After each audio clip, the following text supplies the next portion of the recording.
মানুষের জীবনধারা পানিকে কেন্দ্র করে গড়ে উঠেছে। সারা বিশ্বের মানুষের কাছেই পানি সবচেয়ে গুরুত্বপূর্ণ সম্পদ। পানি একটি সীমিত সম্পদ এবং কোনো ক্রমেই প্রকৃতির অন্তহীন দান হিসেবে এর যথেচ্ছা ব্যবহারের অবকাশ নেই।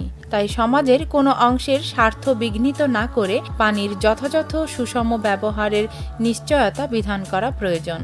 সবার জন্য উন্নত জীবনের নিশ্চয়তা রয়েছে পানির নিরাপদ বিশ্বে, বিশেষ করে নারী এবং শিশুর। পানির উপযুক্ত পরিচর্যার কারণে সবচেয়ে বেশি লাভবান হয় তারা। নিরাপদ পানির বৈশিষ্ট্যগুলো নিম্নরূপ। নিরাপদ পানি সব ধরনের জীবাণুমুক্ত হবে।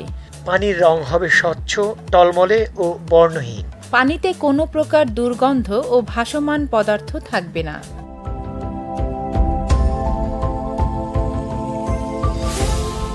এবারে জানাবো পানি দূষণ রোধ করার উপায়গুলো। ফসল উৎপাদনে রাসায়নিক সারের বিকল্প হিসেবে জৈব সার ব্যবহার অধিক প্রাধান্য দিতে হবে। ফসল উৎপাদনের সময় জমিতে কীটনাশক অতি অল্প পরিমাণে ব্যবহার করতে হবে। কলকারখানার বর্জ্য নদী কিংবা ডোবায় ফেলা যাবে না।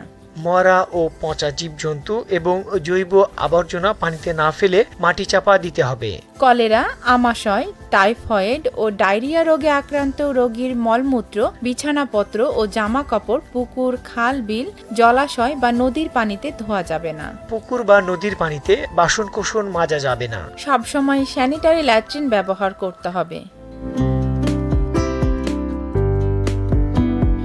জনস্বার্থে Bangladesh rural wash for HCD প্রকল্প, পল্লী কর্ম সহায়ক ফাউন্ডেশন, PKSF।